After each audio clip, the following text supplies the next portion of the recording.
It seems that no discussion of director Terrence Malick can be made without reference to The Absence, a prolonged sabbatical from the act of making films that has since taken on the same air of mythic folklore that characterizes his own films. Every successful filmmaker inevitably experiences a fallow period, whether it's due to artistic tastes falling out of fashion, running into difficulty with financing, or even simply just wanting to take a break. These periods don't usually define their respective creators, but Malick's 20-year absence from filmmaking is analyzed and dissected almost as much as the man's body of work. Indeed, this period of Malick's life could constitute a full book in and of itself. A curious press, a body already prone to exaggeration, played its role by breathlessly inflating the mystery of Malick's whereabouts, elevating his stature from mere mortal to that of myth. Stories of his activities varied wildly throughout the years. He was maybe teaching in Texas, or maybe wandering the Middle East to discover his Assyrian roots. There were even rumors he was dead. The reality, of course, was not nearly as dramatic, but it was also no less fascinating. After Q, his ambitious, enigmatic follow-up to 1978's Days of Heaven fell apart at Paramount, Malick retreated to Paris and married his second wife, a woman named Michelle Marie Moret, who would later serve as the key inspiration for Olga Kurylenko's character in To the Wonder.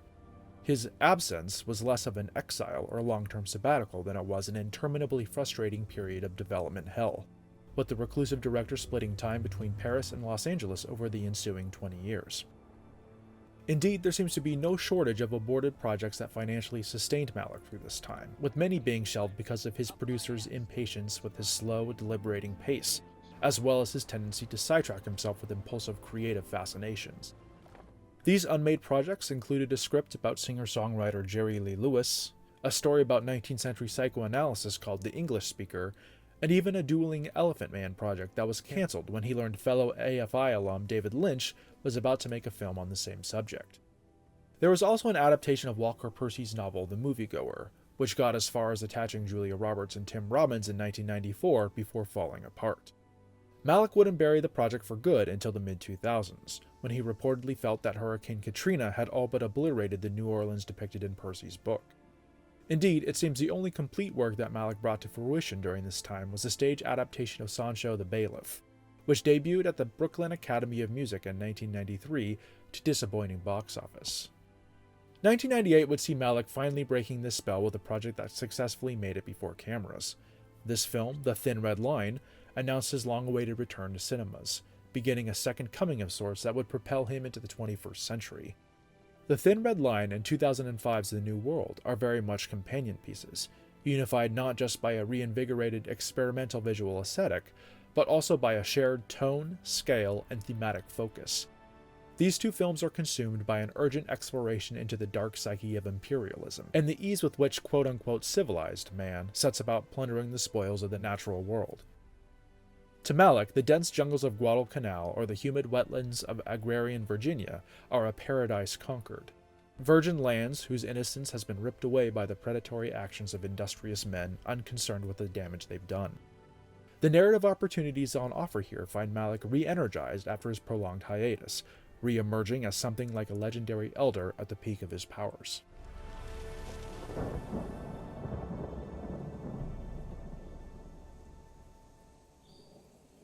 While the film world wondered for 20 years what had happened to the so-called visionary filmmaker behind Days of Heaven, the seeds of what would become Malick's long-awaited follow-up were, funnily enough, planted right at the beginning of his absence. In 1978, producer Robert Michael Geisler approached Malick about making a film adaptation of the David Rabe play In the Boom Boom Room. Nothing came of it, of course, but the two remained in contact over the ensuing years.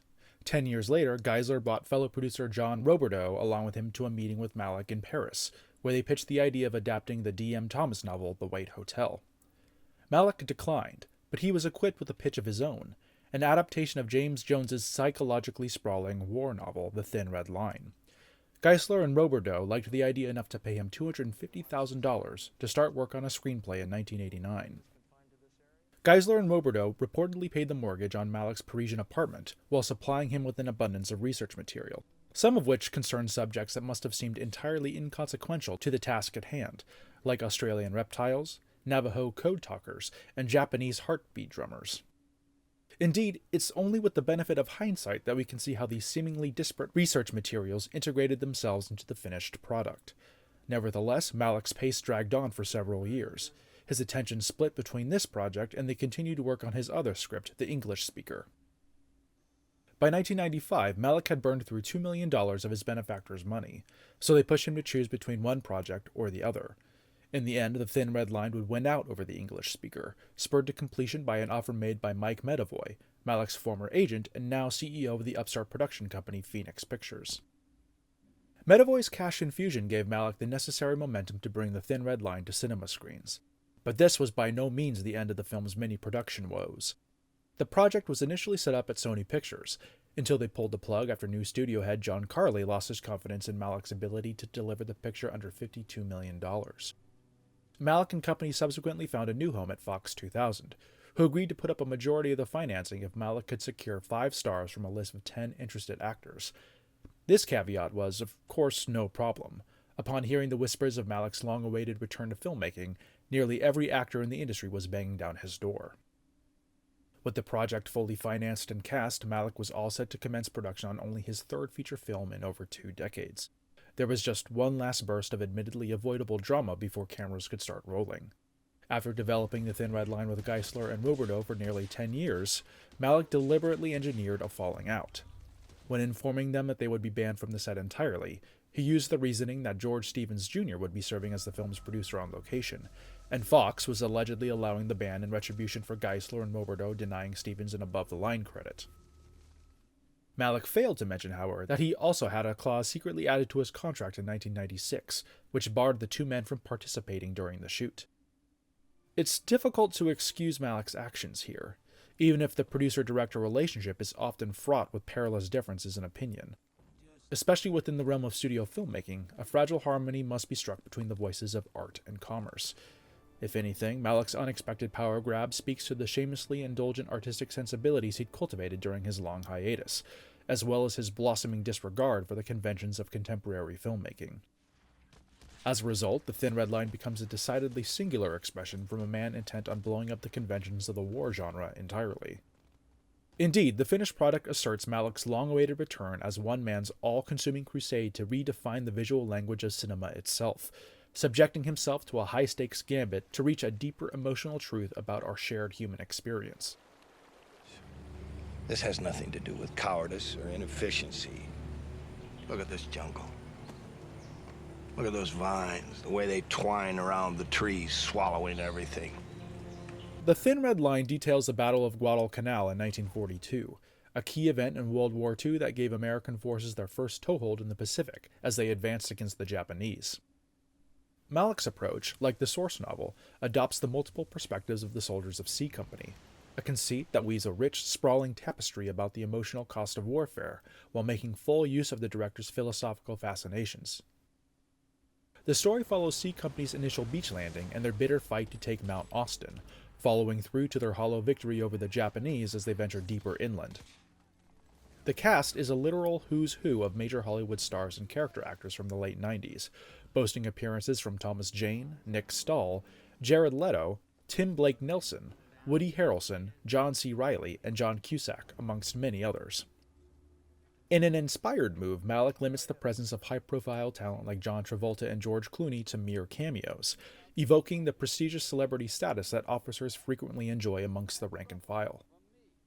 Even with its 3-hour runtime, Malick doesn't have enough space on his canvas to lavish attention on all the members of his sprawling cast, so certain players receive the lion's share of screen time, and in the process become our emotional anchors for the narrative at hand. If The Thin Red Line possesses anything in the way of a central character, it's Jim Caviezel's private wit, a soulfully observant man who deserts his company to go live with the island's indigenous population. The experience gives him an appreciation for mankind's inherent purity, a state of being seemingly lost to the modern industrial world. This enlightened perspective stays with Wit throughout the film, even as he's pulled back into battle. He becomes almost omniscient in his interior musings, rendered in the hushed, regionally inflected voiceover that has become Malick's signature. Maybe all men got one big soul, everybody's a part of. All faces of the same man. One big self. In a way, Malick paints Wit not as a mortal man, but but as a creator, walking with amazement amongst his creations, a figure of mercy who despairs over his children's inclinations towards self-destruction. Sean Penn, in the first of 2 collaborations with Malick to date, serves a similar purpose as First Sergeant Walsh, a stern disciplinarian who nonetheless shows a deep compassion towards his men in both his actions and his own interior monologue. Nick Nolte, as Lieutenant Colonel Tall, illustrates the interior state of an opposing ideology. He spends the film angry as all hell, barking orders to his men like a furious dog. He favors a blunt, brute force approach to warfare that cares little for the human cost as long as the objective is achieved, all while feigning intellectual sophistication with invocations of his West Point background. Nolte's voiceover reveals an extremely frustrated and disgruntled career officer, forced to carry out the demeaning commands of his superiors even as he endeavors to join their ranks.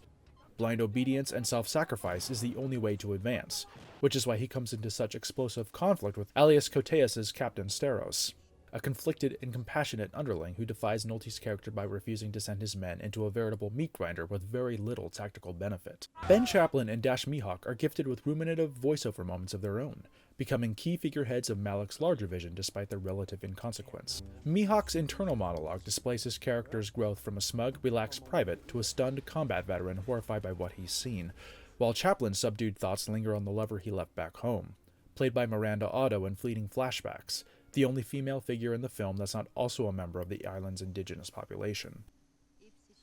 Adrian Brody's performance as Corporal Fife is made notable by its absence, one of the first casualties of Malick's ruthless tendency to cut entire members of his cast out during the editing process. Brody signed on to the Thin Red Line believing his character was going to be a central one. After all, that's what it said right there in the script. We know by now that Malick's scripts are by no means an even remotely accurate blueprint of what the finished product will become, but Brody did not have the benefit of this hindsight when he shot his performance. It wasn't until the premiere that he learned his assumingly meaty role had been savagely cut down to the barest sketch of a character. Almost every line of dialogue had been excised, and he was left only with the silent terror that his eyes could visually convey. In a funny way, Brody actually was one of the lucky ones. At least he made it into the finished product. The same could not be said for other high-profile actors like Bill Pullman, Lucas Haas, or Mickey Rourke, who all had made the long journey to base camp in the Solomon Islands and Queensland, Australia, only for their scenes to be axed entirely. This haphazard, seemingly wasteful approach can't exactly be recommended for aspiring filmmakers to emulate, but it nonetheless works for Malick as a key component of his artistic process. He's not so much a storyteller as he is a story seeker, gathering as much raw material as humanly possible and whittling it down to a shape that only reveals itself towards the end of the process.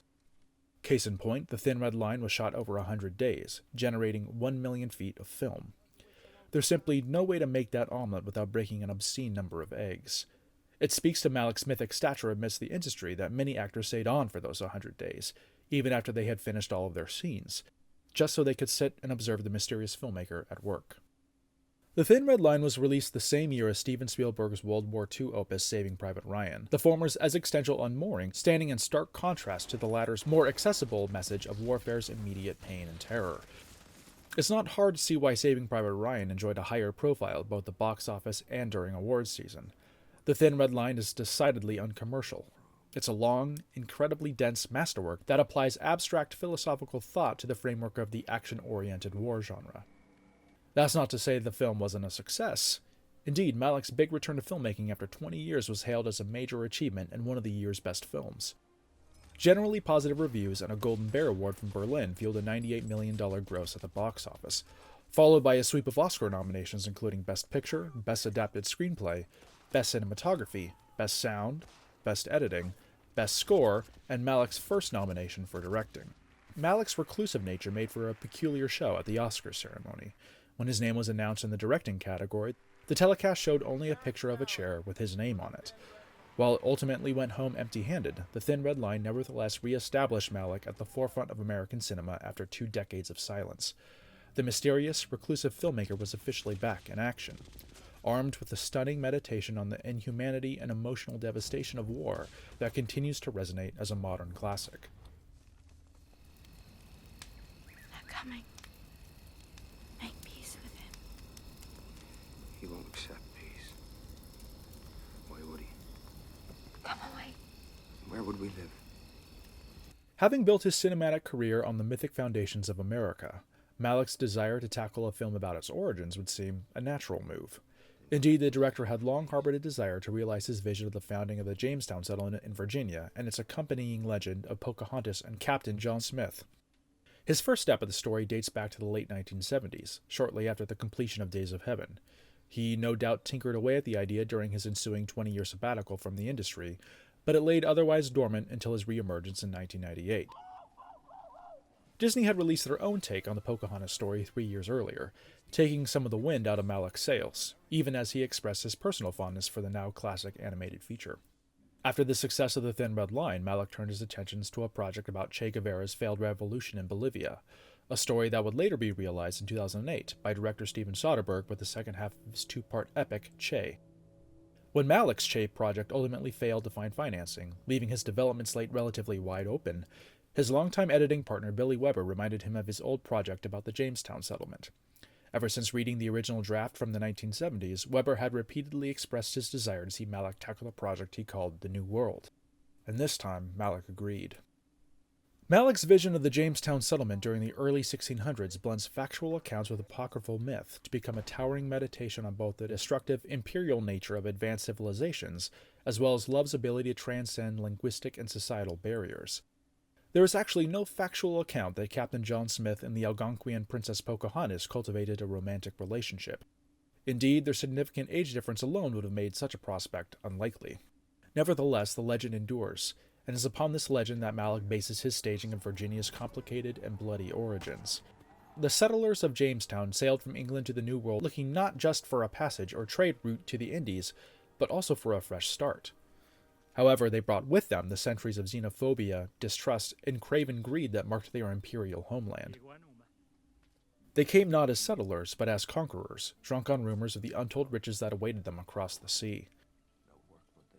Among the ranks of these would-be conquerors, Colin Farrell's Captain John Smith emerges as an unlikely hero, a grungy bohemian mercenary who arrived on these shores in shackles as a result of an attempted mutiny against his commander, Captain Newport, played by Christopher Plummer with his characteristic air of dignified prestige. Farrell benefits from the real-life Smith's extensive accounts of his travels, having pored through all 7 of the captain's books to arrive at an understanding of a conflicted man at odds with his own people, utterly transformed by his encounters with Virginia's native population.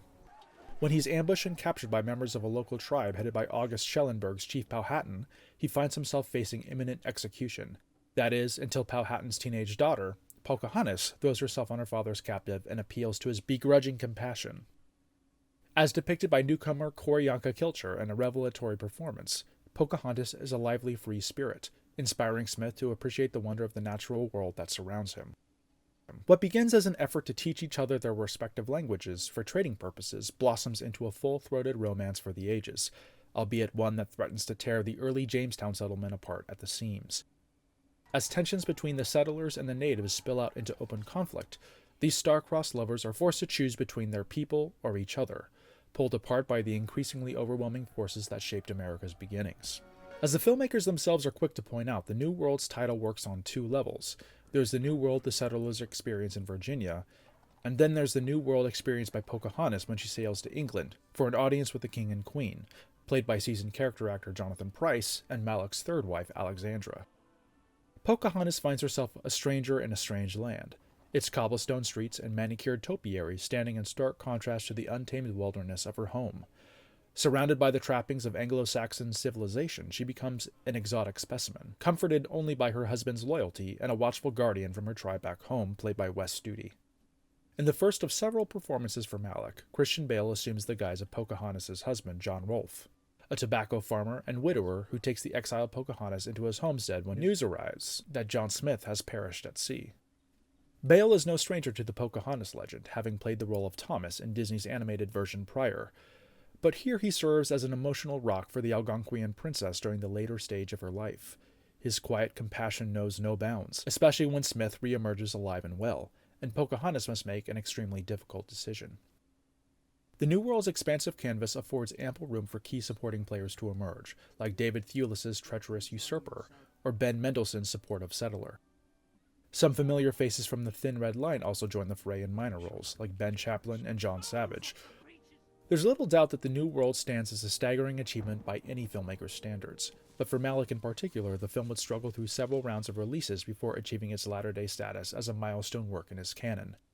The New World would see the release of no less than 3 different cuts, each attaining their own lyrical pace and atmosphere while essentially telling the same story. Indeed, to watch the 3 cuts together in quick succession is to gain an appreciation for the subtle complexities of montage.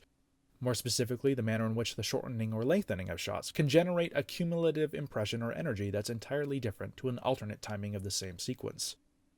Perhaps the least seen version of the film until its inclusion on the Criterion Collection's 2016 home video release, the first cut is just that, the first version screened for audiences. Running 150 minutes, the first cut screened at the world premiere, despite the fact that Malick felt the film was far from finished. Indeed, his editors would later recount sitting in the audience that night, actively taking notes on what they could trim. Further compelled by New Line Cinema's mandate to cut the runtime down by at least 15 minutes, Malick and his team delivered The New World to theaters in a version now known as the theatrical cut, keeping the same free-breathing, elliptical pace of the first cut while condensing the length down to 135 minutes. In retrospect, it seems that Malick's sprawling, atmospheric vision did not benefit from quickening its pace.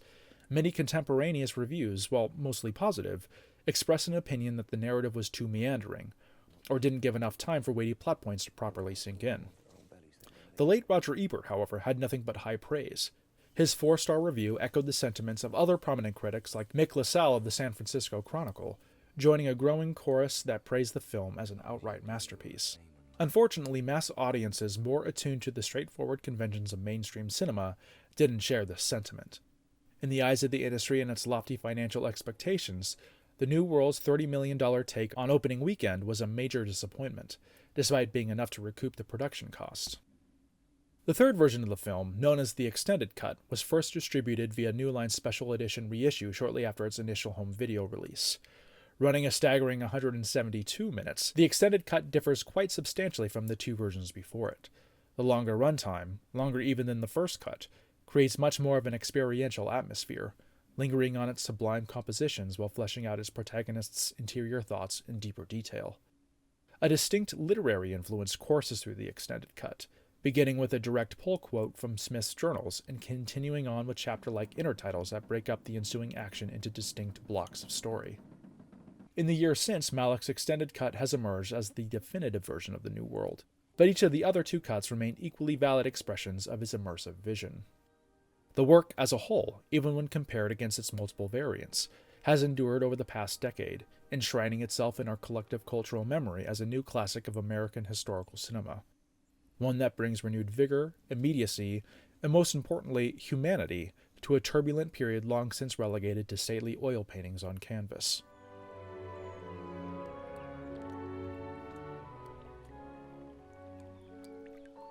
The thin red line and The New World both mark the emergence of Malick's latter-day visual style, which combines his innate sensitivity to the beauty of the natural world with compositions and movement that evoke the restlessness of his character's interior conflict. It's easy to criticize this experimental, admittedly chaotic shooting style on its face.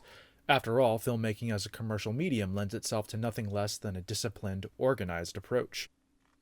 It's not so easy to maintain that criticism when one sees the images that result, a cascading flow of imagery that contains some of the most evocative and beautiful frames ever captured to celluloid. Both The Thin Red Line and The New World are hailed for their aesthetic beauty, a product of a shared shooting style as radical as it is organic. Malick's visual aesthetic stands as a beast altogether different from mainstream cinematic conventions, but in the context of his earlier work, it's not as drastic a departure as it seems on its face. Indeed, the framework is immediately evident in Badlands and Days of Heaven's elliptical presentations, favoring evocative images exposed almost entirely by sunlight, strung together by suggestion and voiceover rather than temporal continuity. Despite their lensing by no less than 5 different cinematographers over 2 films, Malick's earliest images nonetheless distinguish themselves as part of a unified, self-realized whole. The Thin Red Line and The New World continue and expand upon Malick's established artistic conceits in every aspect, unspooling the coiled strings of experimentalism ever further in a bid to determine how much slack he really has. With The Thin Red Line, cinematographer John Toll serves a vital role in establishing the new template for Malick's pursuit of organic elegance. boxing his explorations in within the 235:1 CinemaScope frame. With their X and Y axis constrained in this way, Malick and Toll nevertheless continually propel the camera through the frame's Z axis, pushing forward and pulling back with elegant Steadicam and crane movements, while visually echoing the restless, meandering tenor of his character's voiceover. Malick found this style of working so creatively fruitful that he built on it even further for the production of The New World, again generating over 1 million feet of 35mm film as he had done on The Thin Red Line. Determined to explore the full cinematic potential of his revitalized, experimental aesthetic, Malick brought in new collaborators who believed in those possibilities as well. The New World finds Malick working for the first time with cinematographer Emanuel Chivo-Lubezki and producer Sarah Green, both of whom would go on to become vital, recurring partners in the director's subsequent work. Green's supernatural gift for anticipating Malick's unpredictable, ever-changing needs creates a production environment primed for off-the-cuff creativity, wherein Malick and Lubezki could quickly accumulate a staggering amount of achingly beautiful, Oscar-nominated footage thanks to a nimble setup that saw Chivo going handheld, or anchoring the camera to a Steadicam rig. This meant that shots could be captured and recomposed on the fly, feeding off the spontaneity of the moment at hand, instead of breaking their momentum to lay down dolly track or adjust unwieldy lights. Indeed, the overall effect is that of an eye-level account of history actively unfolding, with all the realism and visceral immediacy that implies. The New World cinematography is also notable for its use of the 65mm gauge for select shots, becoming the first feature in 9 years to shoot on the format for narrative purposes unrelated to visual effects work. This visual style lends itself well to location work, which naturally appeals to Malick's sensibilities even more by allowing him to capture the elegant chaos of the natural world. Both films were shot entirely on location, embracing the severe logistical challenges presented by the remote terrain. Malick's images benefit from the abundance of natural light and variety of color temperatures that these exteriors provide, attaining a textured, naturalistic veneer that eschews any pretense of Hollywood glamour or polish. Caring not a whit for pesky concepts like continuity or proper coverage, Malick and his team would find that their experimental shooting style afforded some rather unusual opportunities. For instance, Malick would sometimes shoot the same scene under 3 very different lighting scenarios: broad daylight, diffuse overcast light, and the golden glow of magic hour. This wasn't done because he couldn't decide on how a given scene should look, but rather because his free-flowing approach to shooting and editing allowed him to place said scene anywhere in the film without breaking the continuity of the overall narrative. It's quite difficult to imagine any other filmmaker getting away with this, but such was the wide creative berth and logistical trust accorded to Malick by his collaborators. The Thin Red Line and The New World maintained Days of Heaven's air of epic myth, using formal compositions and camera work as a means to abstractify the action, or elevate it into a higher intellectual realm. Evidenced in the recurring images of suns streaming through dense jungle foliage, a kind of elemental spirituality reigns over the Thin Red Line's visual approach. Seemingly every shot is composed so as to emphasize one of the 4 elements: fire, water, earth, and wind. Think to some of the film's most enduring images: the breeze whistling through tall grass, the island's indigenous population happily swimming underwater, a chaotic series of explosions back at base, and the dead Japanese soldier's face peeking up from beneath the dirt floor. The New World retains these same visual motifs, with Malick's approach becoming increasingly resonant as we witness the Jamestown settlers continually diminish Virginia's untamed wilds in their pursuit of civilization building, ultimately making for a stunning contrast in the world that Pocahontas encounters when she sails across the Atlantic, a world of dirty cobblestone streets, soaring feats of Baroque architecture, and manicured gardens and trees sheared into unnatural geometric shapes. These visual comparisons strike at the core of both films' narrative conflict, the clash between those who endeavor to live in harmony with the world that sustains them, and those who conquer and manipulate that world towards increasingly unnatural ends. On Malick's part, he and his crew endeavor to live in harmony with their environment, adopting a reactionary style of shooting calibrated to better respond to the unpredictability of their locations. Both The Thin Red Line and The New World benefit from Malick's continued partnership with production designer Jack Fisk, who finds creative solutions to the considerable logistical challenges presented by each film's respective locations. For The Thin Red Line, Malick and Fisk scouted the actual battlefields in Guadalcanal, but thanks to the difficult terrain and malaria concerns that prevented any night shooting, they ultimately decided that the Solomon Islands and Queensland, Australia, would serve as appropriate stand-ins for Guadalcanal's lush jungle vistas. Fisk's work on The New World is particularly notable, finding the celebrated art director committing himself fully to the utmost historical authenticity. He had already achieved an authentic atmosphere by finding locations that were no more than 10 miles away from the actual Jamestown settlement, but Fisk and his team went even further, rebuilding the fort with the same relatively primitive methods with which it had been constructed over 400 years ago. This being a latter-day Malick project, his team knew it was only a matter of time until he threw out the script entirely in favor of informed improvisation. While this necessitated an immersive environment where he could shoot in all directions, it also required the complete and total resurrection of the Algonquin language. Having long been considered a dead tongue, it would have been difficult enough a task to recreate only the scripted lines, but Malick's emphasis on improv meant that the entire language would need to be brought back. The painstaking process would ultimately yield valuable results far beyond the circumstances of production, subsequently becoming available for study and reinvigorated use by the present and future descendants of the Algonquin tribes. Malick's almost casual disregard for his own scripts places an inordinate amount of responsibility on the shoulders of his editors, who must make sense of the mountains of film shot with no clear idea how it would be integrated into the final product, if at all. Malick's longtime editing collaborator Billy Weber is among those who thrive under the director's guidance, having matched the influence of key technical collaborators like Lebesky and Fisk by helping to define the new visual language derived from Malick's dramatically unstructured shoots. Coming aboard 7 months into the post-production process on The Thin Red Line, Weber would oversee fellow editors Sarah Klein and Leslie Jones in building upon the editing innovations he had made with Malick on Days of Heaven. Elliptical jump cuts and lyrical vignettes became key instruments in an impressionistic orchestra of evocative images, soulful voiceover narration, and swelling score. Indeed, the voiceovers assumed the role of narrator in the absence of conventionally covered sequences, with lines like, "This great evil, what seed, what root did it grow from?" speaking to the characters grappling with their innate capacity for cruelty towards others, having become rotten on the inside, souls poisoned by the act of war.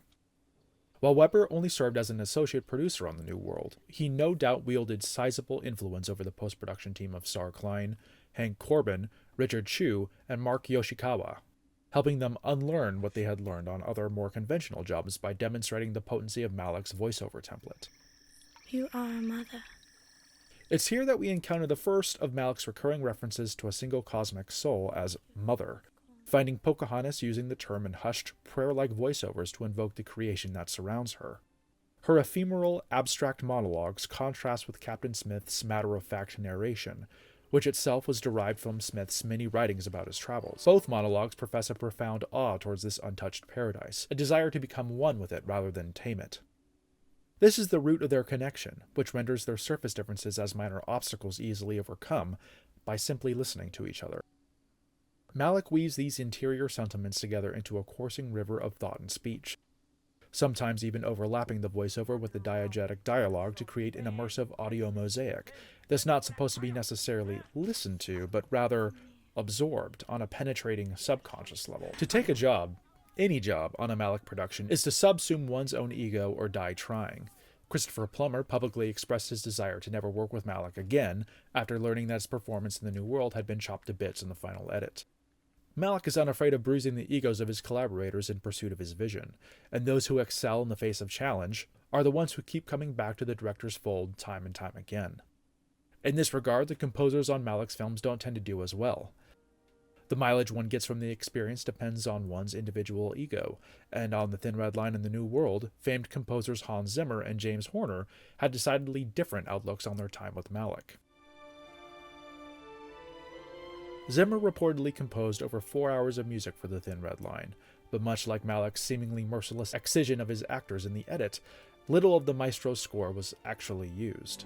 Even then, certain cues like Journey to the Line have managed to penetrate pop culture to a degree that film scores usually do not, becoming something of a go-to piece for other filmmakers' temp tracks. Zimmer's stately orchestra reinforces the sweeping scope of Malick's vision with a propulsive majesty, underscored by subtle winds that evoke Malick's elemental visual motifs and a ticking clock that anticipates the character of Zimmer's future scores for fellow director Christopher Nolan. Horner would not share Zimmer's positive outlook, with Malick's impulsive creative process earning the late composer's bitter enmity. "I've never felt more let down by a filmmaker in my life," Horner exclaimed in an interview shortly afterwards, expressing his sincere frustration with the manner in which his score was used, or not used, as is the case with the bulk of The New World's musical landscape. Horner's score here is very characteristic of his unique sound, a stately blend of regal horns and majestic orchestration that immediately invites comparisons to his landmark scores for Mel Gibson's Braveheart and James Cameron's Titanic.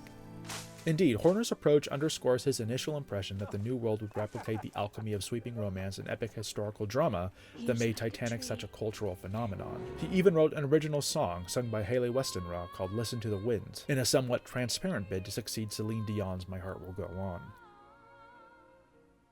Malick, however, had no interest in making the next Titanic, and thus retains only the most relevant and resonant qualities of Horner's score. As he had done on films prior, Malick supplements his composer's contributions by pulling from his extensive library of classical cues. In addition to the recurring use of a religious hymn sung by a Melanesian choir, The Thin Red Line sources tracks from renowned classical artists like John Powell and Gabriel Fauré, making particularly pointed use of Charles Ives' The Unanswered Question, as a musical echo of his character's internal soul-searching.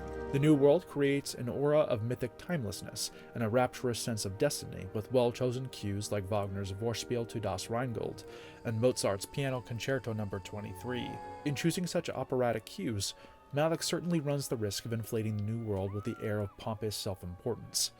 But his unconventional approach to montage, as well as his focus on the purity of the image, delicately balances his musical palette's operatic energy, all while further reinforcing the film's contrasting of Virginia's untamed wilds with the supposed civility of 17th century English society.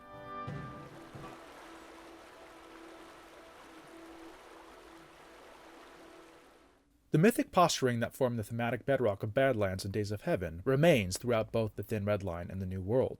But it's immediately evident that Malick no longer considers himself beholden to entrenched cinematic conventions, like self-contained units of story with a beginning, middle, and end.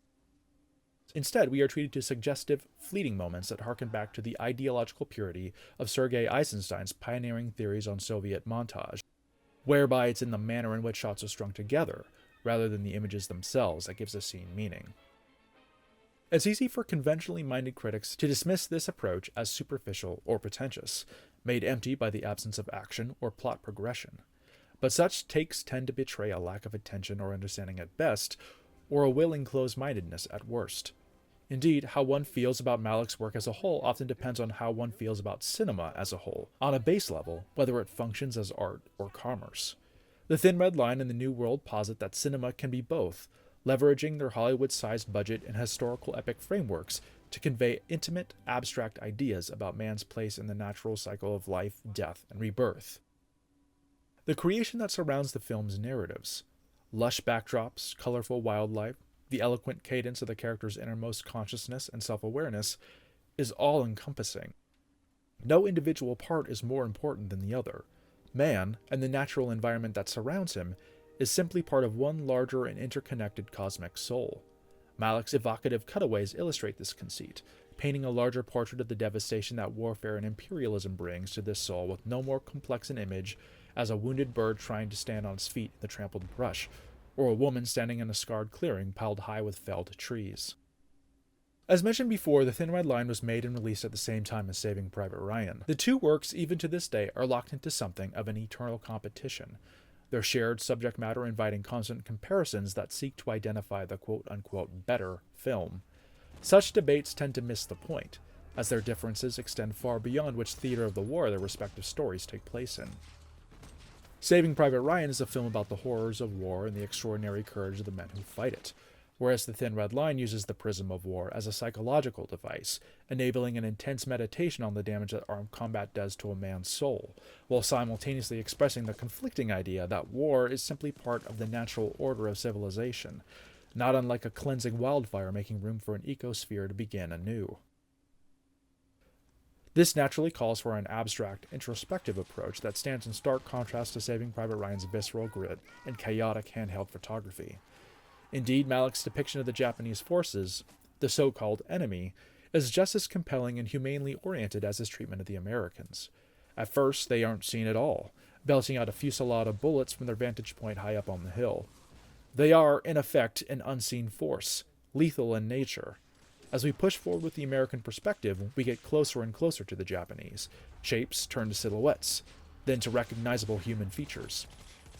What was once a seemingly supernatural, unstoppable force is revealed to be fallible, fragile, terrified. In other words, human. The same strain of soulful, somewhat agnostic spirituality that marked Badlands and Days of Heaven brings an added resonance to the Thin Red Line and the New World's respective sense of natural interconnectedness. With the Thin Red Line, Malick blends core ideas from the spiritual traditions of both Eastern and Western faith systems, invoking a higher power through the primordial paradise of Guadalcanal and the gentle breeze constantly blowing through its dense foliage, or via images of American and Japanese soldiers alike fervently praying to their creators as they prepare for combat or lay dying on the battlefield. Similarly, the New World uses spirituality to illustrate not just the differences of each side, but their similarities as well. There's the earthiness of the Algonquian belief system, finding an all-encompassing divinity in the world around them, and the celestial loftiness of the English's Christian faith. Shots of characters enraptured by the sun-dappled radiance of the natural world are framed similarly to shots of towering cathedrals and stained-glass windows, suggesting the common spiritual thread between the two factions, a universal language that allows John Smith and Pocahontas to communicate with each other, despite the worlds of difference between them. Like Badlands prior, Malick draws from the biblical story of the Garden of Eden as a cultural waypoint, giving his audience familiar ground to anchor themselves to as he plunges headlong into deep explorations of abstract ideas, like the clash between agrarian and industrial societies, the loss of our collective innocence via the prism of suffering and death, the careless plundering and wanton destruction of our natural environment, and even original sin. Civilization's natural proclivity towards conquest and the claiming of territory, as implied by Malick's approach here, quite literally invites a tangible hell on earth, ransacking the Garden of Eden that has been made for us, exiling us to an emotional wilderness. This loss of innocence results in an elegiac tone that courses throughout both films, with Malick mourning the ultimate incompatibility between agrarian and industrial societies, their principles and values eternally at odds with one another. Innocence against corruption, purity against filth, raw exploitation against sustainable ecosystems. The Thin Red Line and the New World's crystallization of Malick's key artistic themes make for an electrifying, profoundly resonant watching experience. They challenge us to watch actively instead of passively, all while preparing us for his subsequent expeditions into ever more abstract territory. 4 features and 30 years into his celebrated career, Malick had finally hit his stride, finding artistic reinvigoration through his development of a convention-shattering aesthetic and applying it to 2 sweeping historical epics in order to uncover the underlying humanity that drives them. If Badlands and Days of Heaven found Malick experimenting with the kind of director he wished to be, then The Thin Red Line and the New World illustrate a filmmaker discovering exactly who he is. Indeed, the process of making these films had unlocked something fierce and urgent inside of Malick, kickstarting an accelerated creative momentum that would thrust him headlong into his most prolific and radical phase yet.